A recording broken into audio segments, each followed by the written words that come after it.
So, andito tayo guys para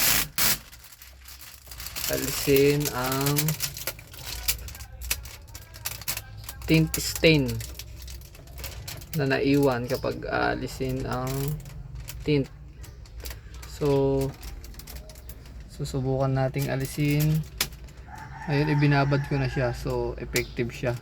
Gusto ko lang i-share sa inyo kung paano ang gagawin kapag ganitong pinaiiwang stain kapag inalis yung tint. Yan. So, mahirap siyang alisin guys. Mahirap pa. Ayan, naalisin natin siya. So, ibinabad ko lang siya. Alisin na natin siya. Effective. Naalis talaga siya.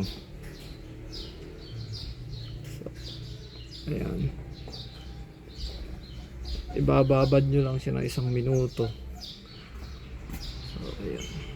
Etong gagamitin ko na to, hindi siya sobrang tumulo sa mga pintura kasi baka magka-problema yung mga pintura ng sasakyan. So, ingat-ingat lang. So, ayan guys, effective talaga siya. Gusto ko lang i-share sa inyo. So, ayun. Gumamit ako nitong brake cleaner. Ayan. Brake cleaner ang ating ginamit.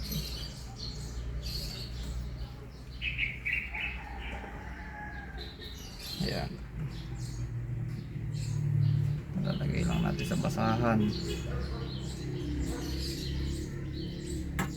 Tapos ipapahid natin dito. Bukan natin.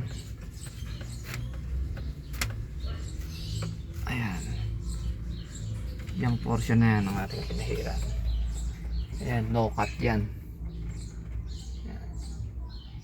Tayin lang natin siya. So, ang gamit natin guys is brake fluid pala. Yan, brake fluid. So ayan, try na natin. Wala pa 1 minuto pero subukan na natin. Ayan guys, naalis talaga siya. Ayan, naalis talaga siya. So effective siya. So ayan, yan ang ating ginamit. Yan, brake fluid.